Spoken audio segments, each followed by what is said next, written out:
Good evening, ladies and gentlemen. Welcome to this week's episode of Guyana's Oil and You.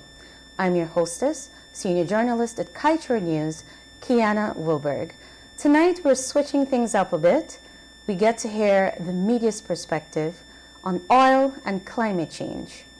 To help us dive into these two very topical issues are three very important persons in our local media fraternity.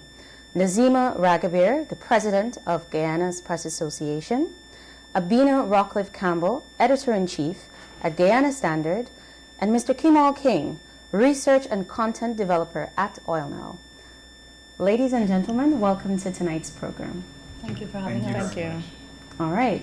So without further ado, I'll jump straight into our questions for this evening. Now, we've heard quite a lot about Guyana being the largest new oil province in the last decade. But based on your coverage and your interactions with different members of our society, do you get the impression that many of our Guyanese are truly informed about the basics of this industry? Kemal, I'll start things off with you. Okay, so I read a lot of commentary from OilNow's Facebook page. So I can tell you a lot that there is a distinction between when a foreigner comments the industry or when a normal Guyanese man comments. A lot of the times the comments we get is that they don't know how they're going to benefit. Sometimes when the news is really optimistic, they'll say, yeah, but what does that mean for me? Many of the comments you'll get are, I don't know how this trickles down to me. Oh, the money is going to go into the natural resource fund, but what is the simple man getting? So I know that OilNow, Kaieteur News, and so on would try very hard to educate. There are some things that are just very difficult for the everyday man to understand, but there are other things in the industry that I feel more could be done to educate everyone. And I don't mean just from the media, but from the government. Yeah. Thank you for your comment there, Kemal. I'll turn to Nazima. What's your experience on this matter? Well, Kiana, thanks for having me, first of all. It's a very important topic and a very important discussion, not only to have now, but in the incoming years. I feel like generally our extractive industries, dating back to bauxite, dating back to gold mining, diamond mining on whatever small scale, we've never really explored publicly what these mean to us. We know that they add value. We know that they contribute to the GDP. We know that we export them for a reason. But beyond that, what does the average Guyanese know? The average Guyanese, who's very intelligent and communicate in their language, they understand very much what is going on and what is being said. People are taking up with earning money. This is not now. This is since post-slavery. Yeah. People have been carving out a life for themselves. You can't blame them for that. There are people who are elected to contribute in whatever way to ensuring that livelihood for the people in this country is maintained and it's progressive. So they're the policymakers and they're the what we like to refer to as the ordinary citizens, but they hold a lot of power. We have to give them that knowledge. We have to give them the necessary tools and equip them with the necessary tools for understanding. If you look at the original setup for the parliament chambers, historically there's always been a viewing gallery. There were speakers outside of Parliament building, and if you go back into the archives, people would gather around Parliament building when there are budget debates and their debates on issues of national importance to listen to those debates. And there were people that came from all walks of life. People don't occupy the viewing gallery for many reasons for over the years, but they listen to content on radio and what is now the live stream. So they're listening. We have to be able, and when I say we, like Kemal has said, it's not about the media alone. That's a whole other discussion to have, because if the media has to take on the responsibility as part of a partner in development, we will be doing a lot more and a lot of other people's jobs. But it has to come from everybody that is involved in and out of the sector. And I just wanted to make this last point.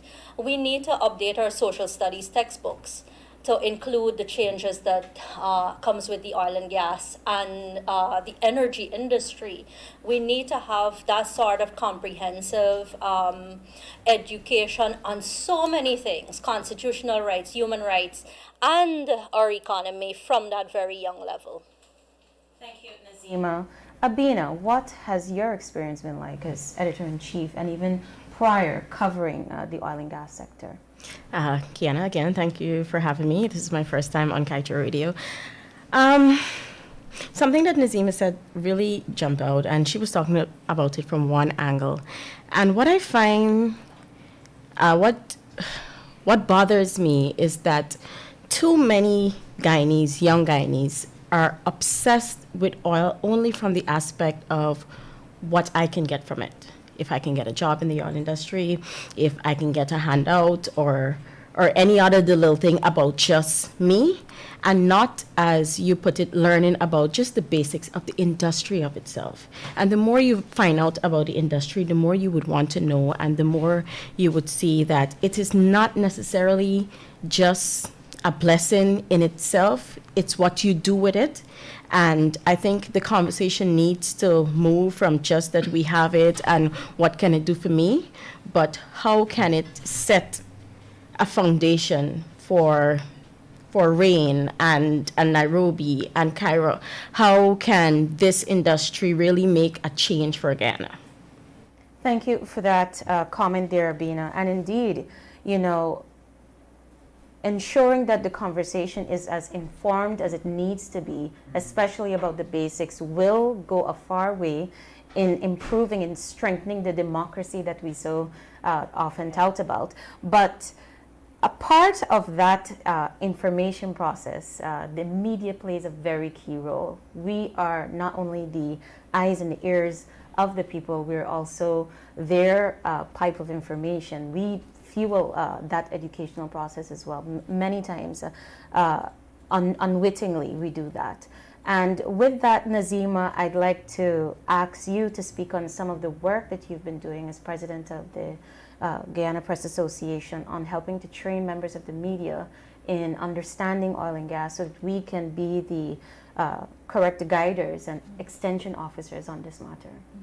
So thanks for asking me.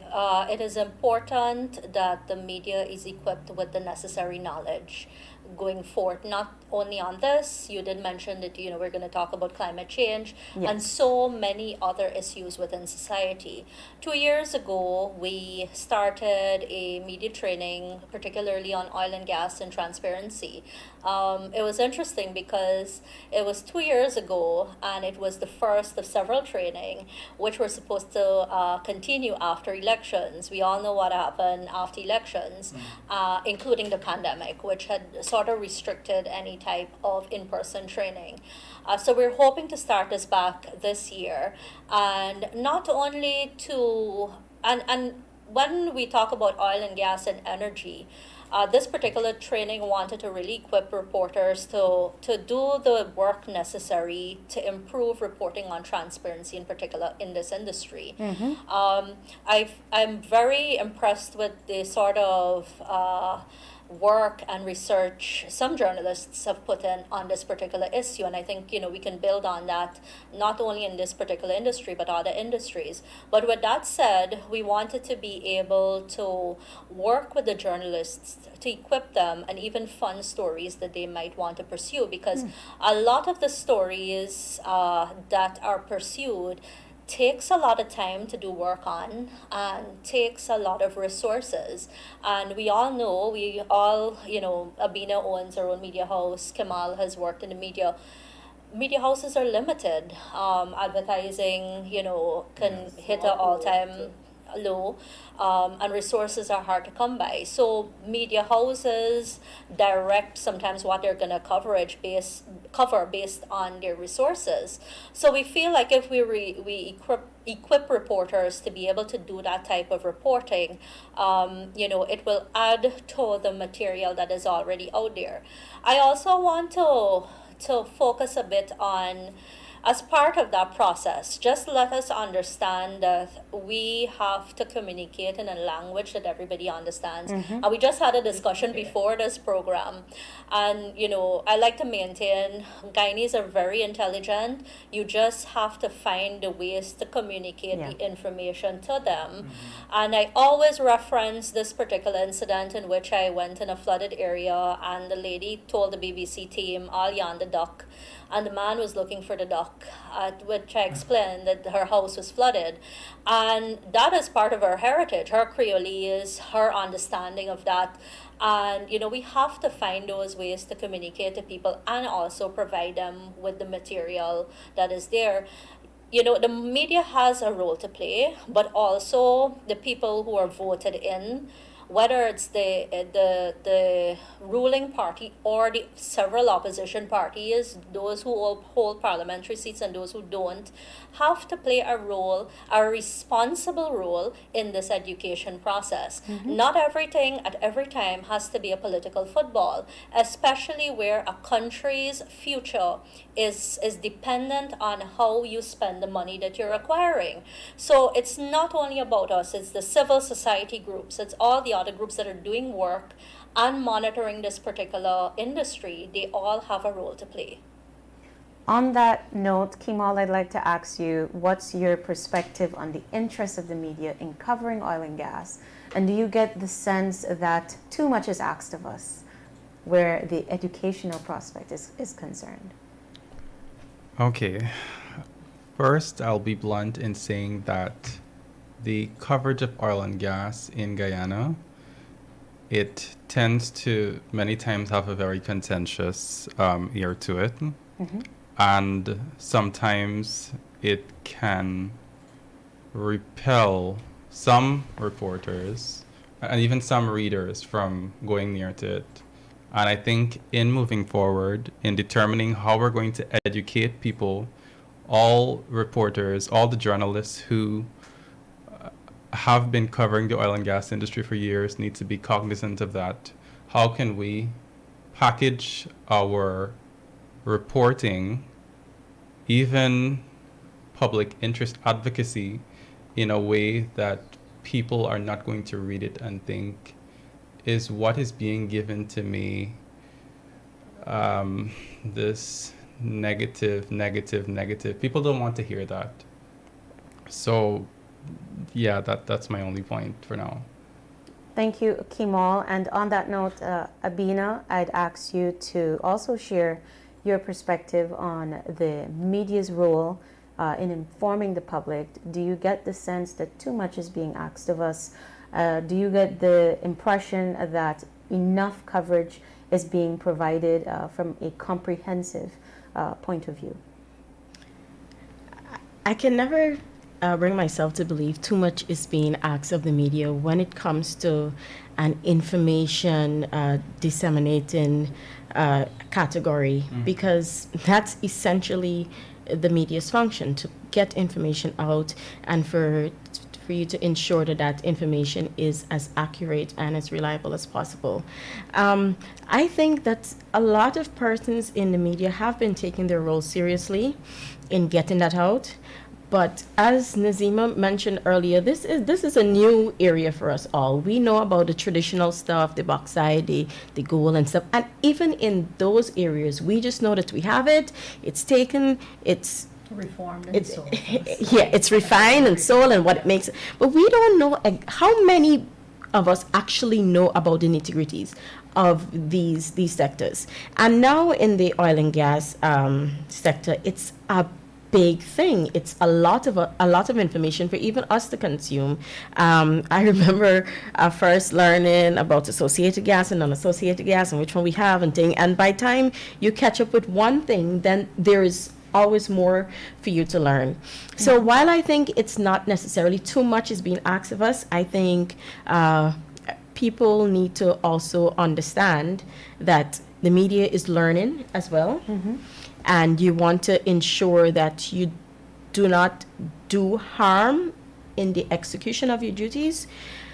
So don't blame us if you don't have everything at your fingertips or everything that you want to know. And we're living in an age of information. There's certain things that people can get for themselves and people can do for themselves. So, yeah, that's my take. Thank you for that commentary there, Abin. And now this brings me to the next aspect of my discussion this evening, and that has to do with the role of government in providing the information that's needed on the sector, what's going on with production, what's going on with the sales agreements, etc. How would you score the government, Kemal, on transparency and accountability in the oil and gas sector out of 10? Oh, okay. On the spot. Out of 10, I'd say 6. Okay, and what are the reasons for giving that score? Okay. The government has started up this petroleum management program, which is a website that seeks to be a portal for information for the public to find out about what's going on in the oil and gas industry. And this has been needed for a very long time, and it's only recently popped up. But the upkeep of it has not been so great. And Kaieteur News, for instance, has been at the forefront of demanding that the government put certain information out into the public.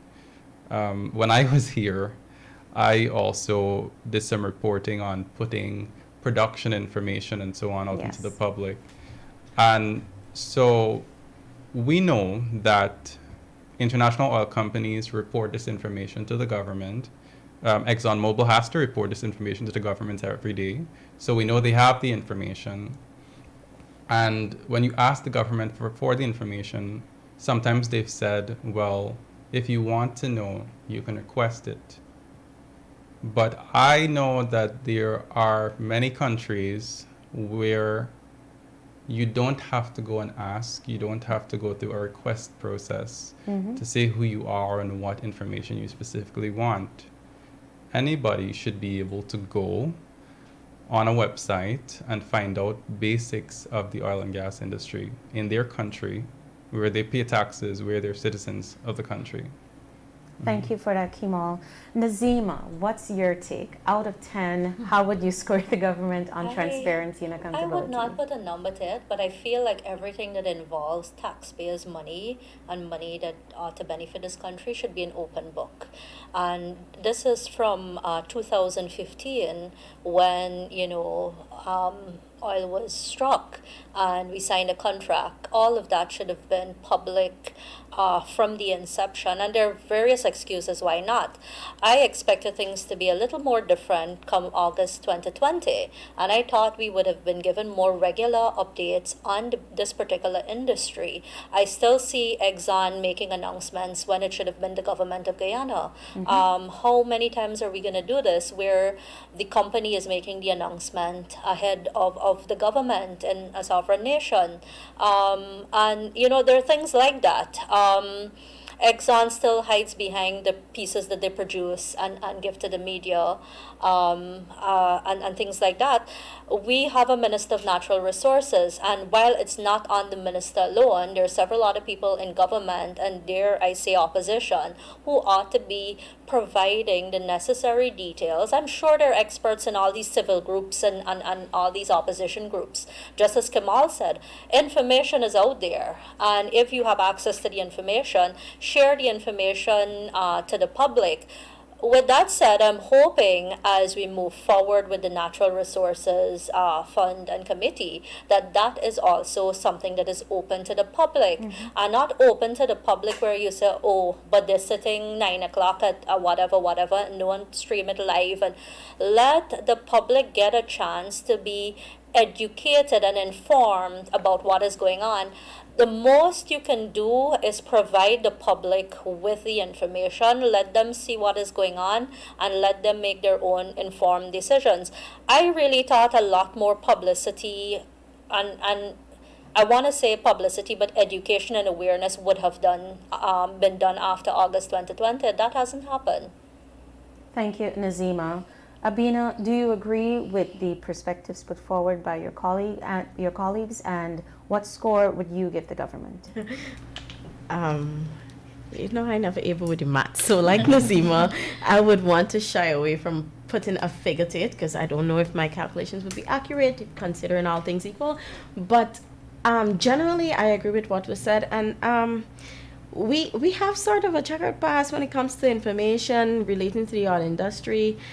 We know about the signing bonus, and I was still at Kaieteur News at the time, and we were at the forefront of asking questions and these tailored answers that you're saying, well, I didn't say this and I didn't say that, but really that's what you said. And while I think that we have moved somewhat away from that, and that there are some laws about it now where you have to give information, and the finance minister can be penalized if he doesn't provide certain information. So I'm seeing the effort to move away from that, but then it's like you're making the effort on this hand, and then on the other hand, when information is asked for in certain other areas, not on receipts or how much money we get for oil, but in some other area in the industry, you're saying, well, you have to wait and go through a process. If Guyana asks for some information, I think that it can just go on the particular website so that when Abina needs it, she doesn't have to go through that same process and to ask for that information. And I think too that we have a Minister of Natural Resources, and he tries, but we also have information. What is Kwame again?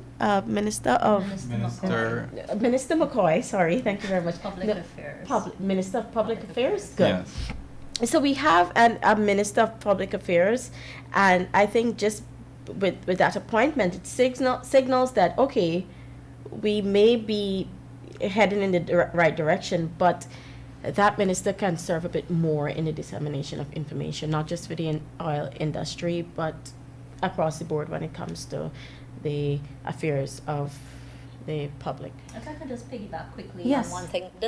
I expected the cabinet briefings to be able access the cabinet briefings, which would be able to give you the much needed updates that are needed. Because if I remember correctly, you all covered all the last cabinet. Luncheon used to come and hold you Mr. for 3 Harman. hours. So Yeah. you got your Yes. questions in on the oil and gas sector, and I felt that was a suitable interface to be able to have that continuous education, but also your information for your reports. And Minister McCoy is quite capable of handling question and answer from the media. So why not? Why not? Indeed, and these are really some important points that you made about the need for improvement when it comes to transparency and accountability, because Nazima, I do agree with you. I too expected more in terms of the dissemination of information, because it is something that the PPP was very critical of when the APNU AFC was in office, about the lack of information on the whole gas arrangement that the former minister, now Vice President, was Yes. very vocal on. yes, he was. And when certain questions are asked by the media, for me, I think along with the deficit that I would characterize it as a deficit in transparency and accountability, because we really expected more. I also believe that there's not enough respect, and not just from the PPP, but I believe from the coalition. There has not been enough respect for the questions that journalists ask in order to fulfill their duties in keeping them in check, as well as informing the public. And I don't think I have not seen the change that is needed on that front. Abini, you wanted to make a comment before I move on to I the just next wanted question? to piggyback on that too. You said that there's not enough respect, and that I find On one hand, I find some politicians blaming journalists and saying that journalists in Guyana, they're not serious enough, they're not holding this person accountable, or this opposition accountable, or this government accountable. But then on both sides, when you do your job and you put these questions out there, it's not greeted kindly, and it's not, you're not getting what you're seeking. Well, clearly the politicians are deflecting from the horrible job they're doing at representing people. It all comes down to that. Because if you have been doing your job, then what the media covers and what is out there would be inconsequential. You know, people would be seeing you, hearing you, and they'll have your perspective on what's happening. It's interesting, though, that the politicians are still speaking in silos and still speaking to supporters or people they deem the supporters in their strongholds even to today. And some of them are going to argue and say, oh, yeah, we do break out and go in this community and that community, but your approach to all the communities are not equal. And it is not only with your outreach, it's also with your information and what you're providing out there. I know you had said earlier, you know, young people, Abina, sorry, are more focused on, you know, what the industry can give them and not how they can contribute. But I also feel like they're seeing that who got money got bargain, and the pie is already unreachable. And, you know, how can I get my share of the pie, because pies have been shared out already. So that there is that aspect to it. What is important, and I think what the conversation that needs to have in whatever way, is how the course can be charted for the other industries that are also necessary for development. And yes, there have been some robust discussions, but a lot of it has not been built on in any massive way. And it is very disheartening to see governments, when they get into power, and I'm not pointing fingers at any particular government here, scrap the programs of previous governments. Yes, I think we have a real opportunity, and I see it's being done under the PPP. Open lands, move to ensuring that we strike gold in our agriculture industry, and there's so many other options. Tourism has taken off.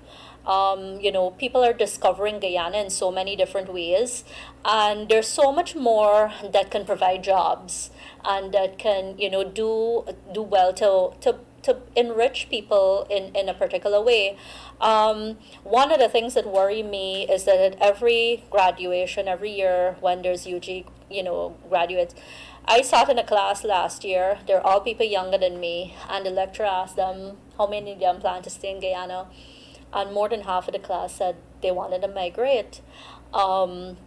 That's where brain power go in, you know, the other scheme of things. I would like us to be able to retain people to add value to what we're doing here. But these are the types of discussions and so on that have to happen, you know, around the oil and gas industry, you know, since it's happening. Thank you for that, Nazima. And I'll move to the next aspect of our discussion tonight, and that has to do with our climate change credentials.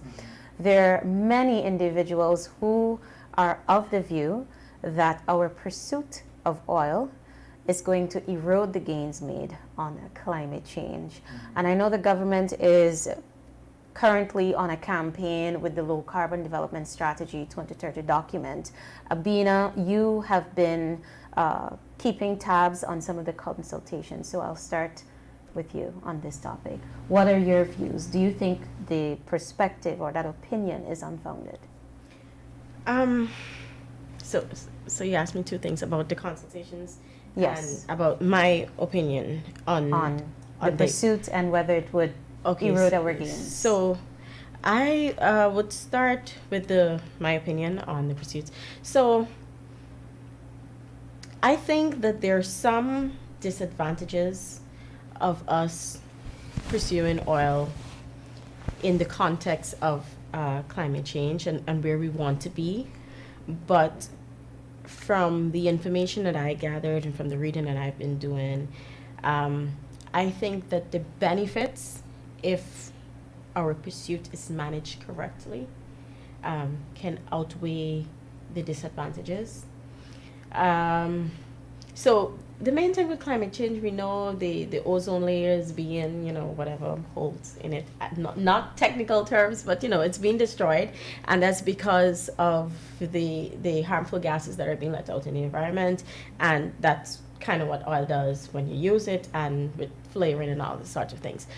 But we have this huge forest that captures the harmful gases that are going up, and we are already doing our part in a tremendous way to contribute to climate change. And I remember you and I had a discussion when we were at the oil and gas summit. What was the original The energy name? conference? Yes, the energy conference. That's the correct name.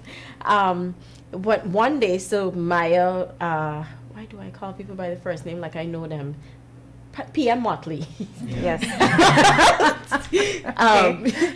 So she was talking about us needing to have the conversations and moving forward, and we have to, meet everything halfway.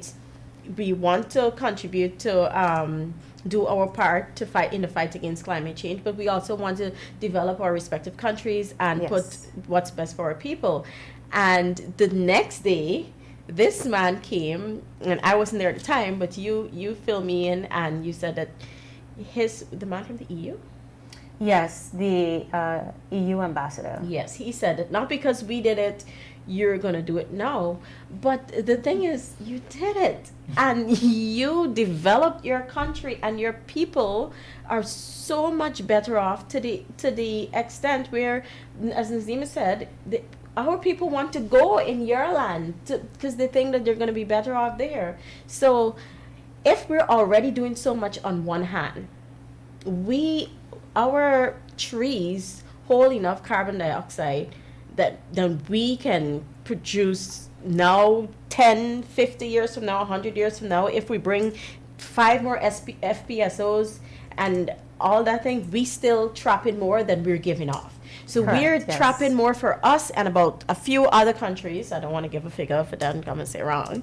And still, you don't want to give us the opportunity to develop our country. My problem is not doing oil. I think we as Guyanese just have to focus, we're here, and how we can best benefit from our industry. Mm-hmm. Not that we shouldn't do it, because I really think we should, but how we can benefit and how we can make it our own, and how we can say, well, we did this, and 10 years from now, we're in a better place. Regarding the LCDS consultations, that is so broad. There's this document that is being discussed, and Vanessa Ben, the lead presenter, she has been doing a really good job on explaining to a large number of people in different communities what it means. And I find that a lot comes up, but the main things that I can remember a lot. So in this transition, we know we have to transition because you can't stay with the heavy fuel oil, the bunkersy. Yes. The bunker steel. You can't keep using that. So we have to move to renewable forms of energy, and the government is putting forward the gas to shore project, which is not renewable, but they're touting it a cleaner form of energy. Yeah. And people are concerned about the Amila project in that they think that it's going to harm their community. It's going to somehow, uproot things in their area, pollute the water or whatever else. Mm-hmm. And she explained that a study has been done, supported by the IDB, and the EPA now, in moving forward, has to decide if more assessments may need to be. There was an EIA, and so that's one thing. A lot of people, especially in the hinterland communities, that's their concern. If the fish gonna disappear or whatever, and some of the concerns are somewhat far-fetched, but it's their concern, and they really want to know, because we're in town and we're going to benefit from that, and they're there, and but what I find overwhelming well, before I say that, I should say that a lot of people care about it in the consultations, and a lot of people want to know how the LCDS 2030, is going to reduce blackouts. People really want to know is when we go through all this long talking and when we think, will we, will restless continue cut off or anything, or can I be able to watch my little soap opera in peace? I could go on Facebook and TikTok, and I find that because of that, they were engaged when you talk about the energy transition and the energy mix. So that kept some of their attention. But what was kind of ticking me, and I didn't say anything because, of course, I was there as the media, and the government people, they had their thing to do, and you don't get involved in whatever they. But I saw a lot of people wanting to know how it's going to benefit them directly. And I think that's why I said that earlier, because it's an overwhelming number of the participants, especially in the hinterland. One man even asked if the countries can pay him directly, Guyana. So Ms. Ben explained that, we're going to sell our carbon credits. We're moving away from the bilateral agreement with us and Norway, and now we're going to sell our carbon credits on the market. Some countries are going to buy, and some companies are going to buy. This man literally asks. He gets some trees in his backyard, and he somehow helps to take care of the forest. And he wants to know if Amazon decides to buy credits, if they can pay him directly, and if Norway continue paying, because he ain't seen none of the money that government got. So he wants to know if he can get it in his pocket. And some other people said, and I know the importance of us giving back to the hinterland communities, and I know the importance of acknowledging and showing our debt of gratitude to our indigenous people. But the government set aside 15%, well, not set aside, but they said that this is what is going to be given. Can't set aside if they didn't get it yet. 15% is going to be given to hinterland communities because that's where the forest is. And Vanessa Ben explained that in addition to this 15% of the money that's going to go to you for your development, you're also going to benefit from whatever happens. We're left with from 15 and 75. Thank you. Abida. The maths, I am English, not maths. Either way. So you're going to get the 15, but the 75? Yes. You sure? Good. 75 that it's left for the rest of the country, you're still going to benefit because it's going to go to healthcare for the country and all the infrastructure and everything else, and you're still going to benefit. Still at some locations, persons are still saying, you know what, this 15% ain't enough. We should get 30%. And in some instances, I actually heard a group of people ask, so what they're putting forward for the 15% is that you tell us what are the projects that you feel your community need for development. And they want the government to pay them so that they can tell the government how the government can develop their communities. So you pay me for me to tell you that I want this for my community. And what is my fear sometimes is that the political value of certain things I'm not saying this will happen, may erode the logics of it. If we can remember, I think some politician, I remember the politician, but I won't call name.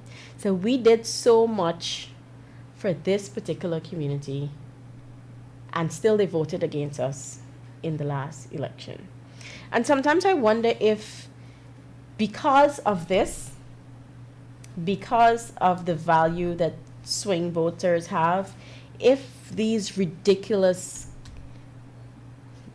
what do you call it, claims, the ridiculous requests may be met. So I find that. And there are a lot of other things coming out of the consultations. I found some persons actually said that behind oil and everything else, the largest polluter, and I think you might be right, I didn't actually check it, the vehicles that we use. And even though the government already put in something for that, more incentives should be made for electric cars. And I know Kimal had a lot to say about a Tesla that was, that was brought in recently. So some people really understand the concept and what is happening, and we learn about global warming in school, but some people actually know where we are and care about getting us or saving not only Guyana but the world. Some people don't care. You can't get them to care. And some people are just interested in themselves, like really just not their communities, which you would understand, but just me. And that is what I found. Another thing I found too is that a lot of the ministers, because what they do, they have a system where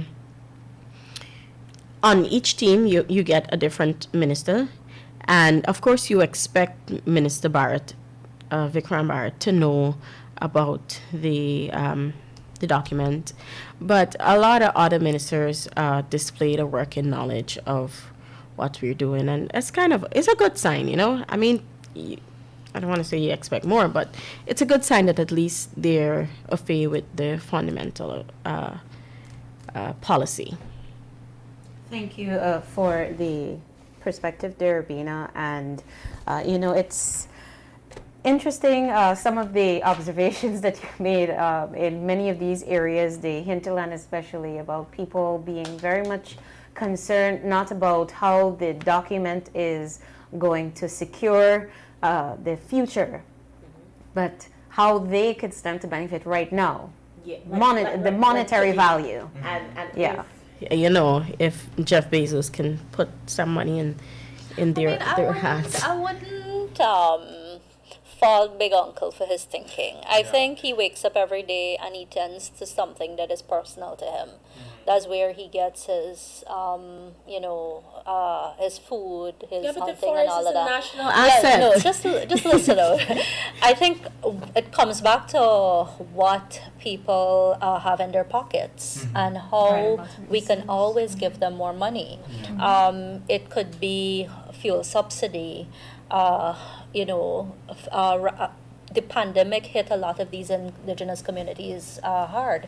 The APA did a study on how affected the indigenous communities were during the pandemic. And yes, we don't know. I mean, I've never lived in a community like that. So there are needs. I'm not saying it's much different from us out here on the coast, but, there are things that can be done every day, even with the monies that we're earning from carbon credits and from oil, to reduce that burden of the livelihood. Since last year, we all know what's been happening with the supply of greens and vegetables and even goods that we import because of the pandemic, but also of the flooding here. And, you think that people are still earning $70,000 to $80,000 a month and have to do so much on it, and it all comes back to that. I think that is why people are driven to say what it is going to do for me.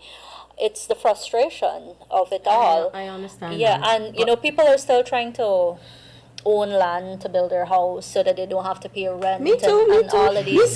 Me and all, I in the same boat. But I'm gonna tell you this. When I was like 13 and I read Karl Marx, I really thought with my little young naive Nazima self that I was gonna change the world, because I thought that why are not people not fighting for these things? Here I am gonna come with all these things that I'm learning to really change. But then I learned about calculated risks. And everything in life, everything that we do, not only in politics, but to run the country. And I think this is the decisions that ought to be made by the powers that be and the people who put them in power. It comes back to those decisions that are going to be made. Are we gonna be pumping more oil for the next 100 years? and what that's going to do for the environment. And also, are we going to be, even with carbon credits, there's still logging, both illegal and legal, that's happening, mining and that just is one second, happening. because I wanted to make sure that I think, because this one of the things that came out a Yeah. lot in the consultations. The low carbon development strategy does not, it's not a document to say that we're going to stop logging or mining. It's still going to continue, but with policies, no clear felon, and so a lot of people wanted to know, with this strategy, are we going to have to stop logging? Yeah, This because is those our are people livelihood. that- yeah, Yes, this is our exactly. Yeah, livelihood. people If you depend want on to keep that. the trees, you want to save the trees, trees, can we not cut them down anymore? And the government has made that clear that it will continue, not the illegal ones, of course. Yeah, continue. Yeah, no, but that's the point I want to make. It will have to, whatever decisions you make on whichever industry and how we move forward, it is some sort of risk you'll have to take. Since before my time, there were talks about relocating, not moving the capital because of the danger, we're under. And every single year, as far as I remember, since 2005, we've had some major flood that affected some part of this country. And Last year was the worst. climate change is real, and we're very vulnerable. It's one of the things that you have to admit. So you have to, how do we weigh the development of the country? Sometimes we develop the country and we disappear. I'm saying this, I'm laughing, but it is the sad reality. So there are these things that you have to weigh. But that's the thing that gets me too, is being aware of that sad reality. That's why we have to understand that development has to be done on a national level, and it just can't only be about Nazima and the money in Nazima and Abina pocket, just even though we always want it, because I like to look good, but it can't just be about that, because with climate change and how it's really becoming aggressive now, the ice melting and Guyana below sea level, you have to ensure that there's enough resources to fund the projects that we will need to relocate or to move farther away from the sea, The coast. and to pursue projects that will help to make us, what they call it, climate resilient against climate change. So a lot of resources will have to be pumped into that, and that's the next thing Kiana would put in the two together. We can use our oil revenues to actually protect us from the effects of climate change. Just so you know, you might have to paddle up to Big Uncle with his trees in the backyard if anything Well, you happens. never know. Yeah, come on. And I don't think that we can do all that we need to do to adapt to the changing climate and mitigate against the effects of all these natural disasters that you see exacerbated without the revenues that we're going to get from oil.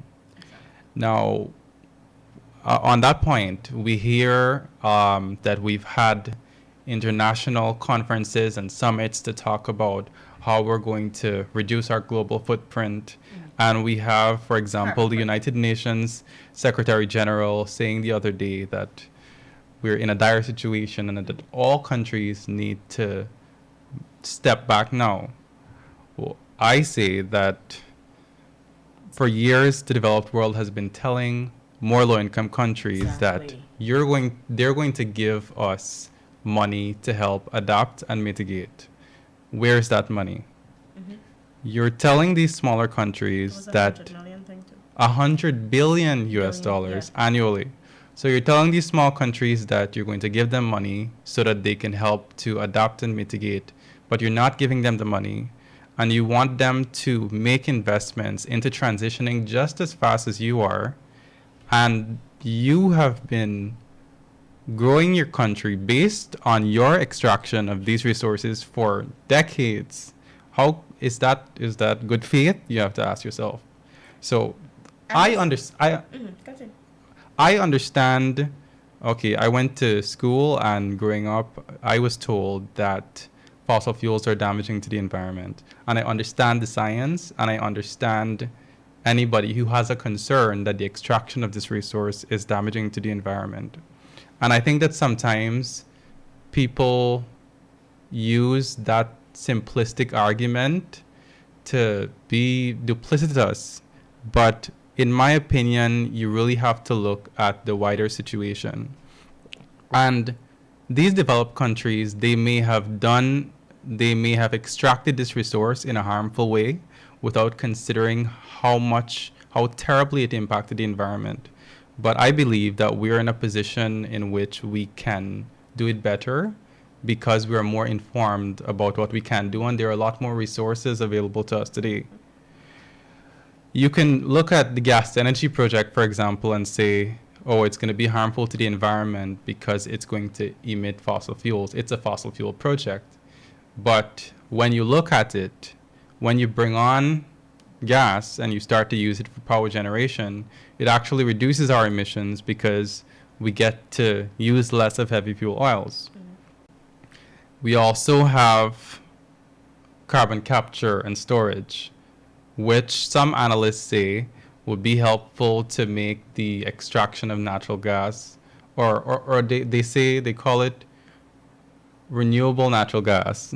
Well, that's not what it is, but they call it that. So they say that if you bring natural gas to shore, you can employ carbon capture technologies so that you can trap more carbon than would be emitted from the extraction of this resource. So you really have to sit down and look at the complexity of the situation instead of saying natural gas is bad, oil is bad. We need the revenues in order to develop our country. We need the revenues in order to diversify our country. We need the revenues in order to transition properly. And the world is using natural gas as a transition fuel. What do we do if we don't bring that to shore? Where do we find the money to transition? The water is rising. We need to build the Silica City or whatever the city is that they're going to build to move us off the coast. And we need the revenue. So if not oil, where are we going to get it from? So I understand the concern, but I believe that we need oil. I agree with you, Kimal, and many of the practical economists that you'd listen to, many of them agree that there's no other sector that would be able to give you the revenue that you'd need to ensure transformation, sustainable development, as well as to fund the type of climate resilient infrastructure that you're going to need to protect the country. So I would take all of the commentary that I've heard and say that, I agree with everything that you've said. And I want to use the last 7 minutes that we have, because there are about 4 other topics we were supposed to examine. But I want to use the last 7 minutes to address World Press Freedom Day, which we will be observing in about 5 days, under the theme Journalism Under Digital Siege.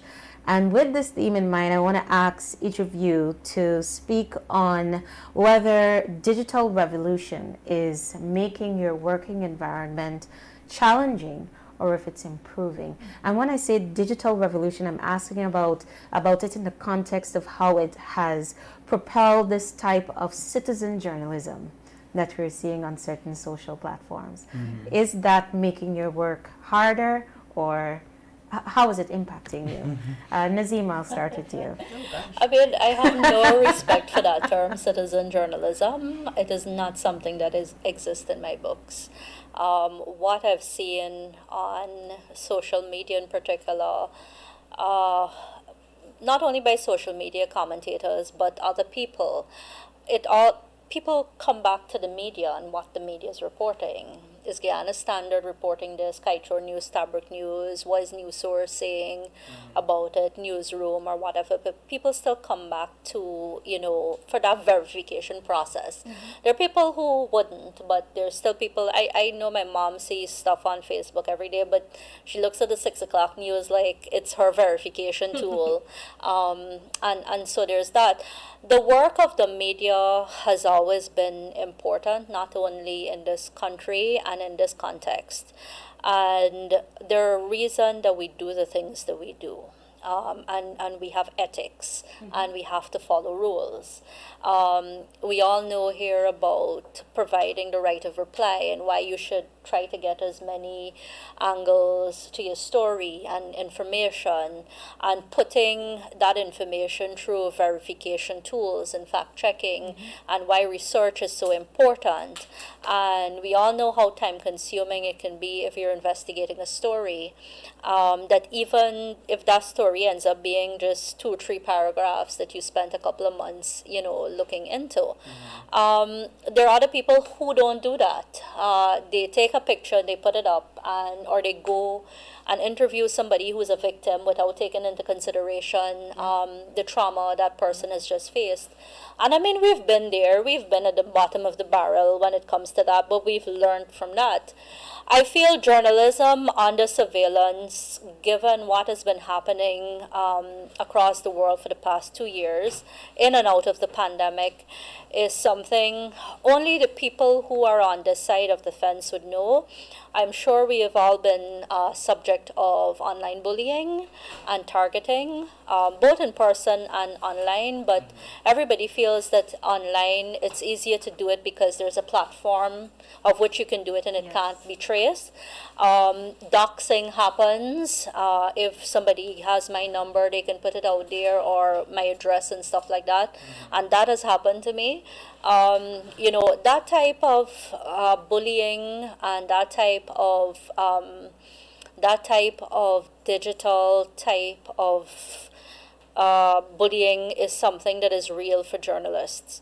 Additionally, there are things like the cybercrime legislation that still need to be addressed, that falls under digital surveillance. And I would want to also put freedom of information and access to information.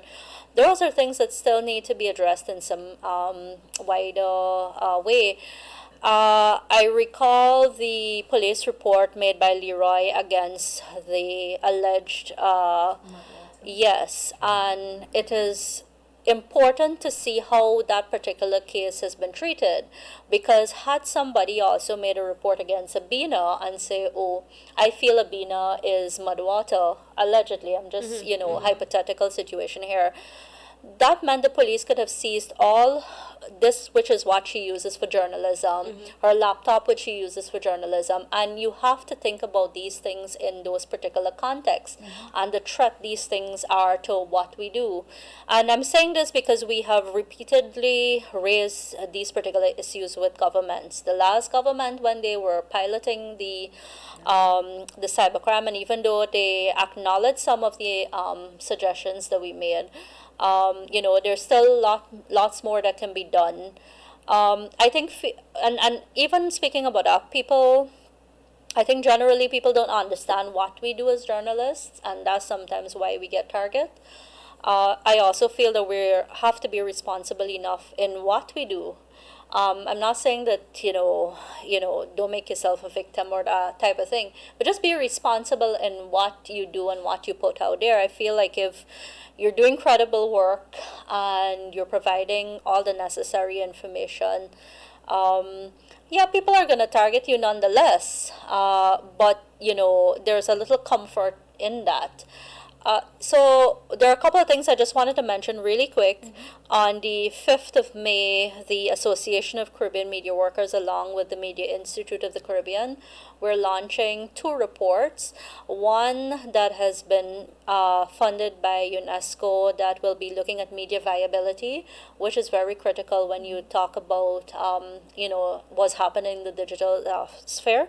And the other is the State of the Caribbean Media Report, which was done by the Association of Caribbean Media Workers, which look at issues in all of our member states in the Caribbean, and presenting them. This is the first time, this is the second time that something like this has been done in a reporting fashion that, makes it a public record, looking at the issues being faced by the media across the Caribbean and CARICOM.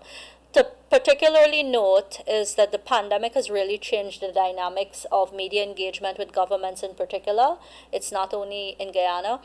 sorry, and I keep saying governments, but I should say politicians, where the pandemic has been used as an excuse to engage with the media, and politicians put, statements as opposed to being interrogated by, the media on particular issue. And that's something that a lot of my colleagues around the region continue to face. In some countries, it's much better. Trinidad, they do weekly press conferences. During the pandemic, their CMO was out there providing, information and stuff like that. In other countries, it's not been the same. So it would be an interesting topic to discuss, and hopefully the way forward, there would be solutions on this particular theme this year. Thank you, Nazima. Abina? You got time left? Yes. Over to you. Abina. What's the experience been for you? So I wouldn't go as far as to say I have no respect for citizen journalism, but the way it is exercised in this country is what I may not have the respect for, because there are some countries that manage to make citizen journalism a thing. But I cannot say that I find the online thing as taking journalism on the siege, because as you know, I'm online, Guyana Standard, and it's not my favorite thing. I come from a newspaper background. I started out, my cub reporting days was in newspaper, and I saw that as journalism. What you actually do, you take time and you put an entire story together, and you get like 4 or 5 different sides, and then you say, yes, I see the big picture and this is it. People do not have time for that online. People want to get this this headline and a couple lines, and you do not think that this is a complete story that you're putting out here, but that is what people want. And if you ain't doing that, then Don't you feel we have the power to change that? What about it? Okay. I realize so change that. so you it's based on your consumers, and I find that based on Guyanese reaction to some citizen journalists, it shows what they want, and it's not necessarily what Kiana is going to take the time to research and tick and cross-check and make sure, because that's her training and that's what she does. They just want to know this, and if it's salacious, Even if it's misinformed. even if it's misinformation, and that's what they're running with. And I think it's dangerous for us, because then it can foster a society that may not be really aware of what is going on, and it can be dangerous for not only journalists but for the society. And we shouldn't. I don't think there's much we can do, but I don't think we should promote it. And one other thing, I think that we should try as journalists to avoid tapping into that narrative of sharing things from people who we know, legitimizing those sources of information. That's how we can play our part. Kimo, sorry, that's your job. you tell him. You tell Kimo, let him go. Kimal, how do you see the digital revolution affecting journalism? Is it positive, or do the negatives outweigh the pros for you? I'd say it has been scary watching how the general public responds to some citizen journalists or some Facebook pages that pop up. Especially when the general public can see that sometimes they'll post false or misleading information, and they'll still cleave to and rush to this Facebook page to get information, even though they have not built that rapport and that trust with that entity. But I also think that there are, and I want to be very careful how I say this, there are tactics and there are strategies that some of these controversial personalities employ that journalists can look at and determine what is causing the general public to rush to them. Apart from the sensationalism, what are their methods that we can learn from? And I don't want anybody to misinterpret what I say. For example, I'll say like, okay, Donald Trump was the president of the United States, and a lot of people will say that Donald Trump was horrible, but there are things that you can learn from Donald Trump and his popularity and how he commanded attention, how he commanded people. So that's the point I'm making. I'll say that journalists have found it very difficult over the years to properly transition to journalism in this media age. We have newspaper journalism and radio and TV, and as things evolve, you are asking yourself now, are people still going to pick up your newspaper and read your entire story? Are people still watching TV as much as they did 10 years ago? It's really scary knowing that the trade, the amount of work that you put into building that product is not so regarded in this age. And I had to transition, and I found it very difficult when I had to transition from working at Kaieteur News to writing online, because I was more thorough in my journalism at Kaieteur News. And when I moved to the Department of Public Information, my writing had to be truncated. And then I moved to Oil Now. I have to adjust to that and putting things up on the go. It was very difficult, and I told one editor or two that you want this shorter story from me, but when I put up these few paragraphs, I don't feel like it's comprehensive enough. Satisfied. I don't feel satisfied. Yes. But it's something that I'm learning to do. I can eventually learn to feel satisfied with it. But what my point is that journalists have to learn to transition, and they have to adapt. And that's the biggest challenge for the media today, learning to adapt. Okay, thank you for that point, Kemal, and to Abina and Nazima. It was a pleasure to have you all here on Guyana's Oil and You. We didn't get to examine all of the topics that I had planned for us, but I'm sure that we can continue part 2 of this discussion at a later time, provided that you guys are all available. This was certainly a very enriching discussion. Surely members of the audience learned a lot from meeting members, some of our stars in the media fraternity. So thank you once again for participating in the discussion. Thank you for having us. And to our viewers and our listeners, as usual, it's a pleasure having you part of our weekly discourse on Guyana's Oil and You. Please continue to be safe and do have a wonderful evening.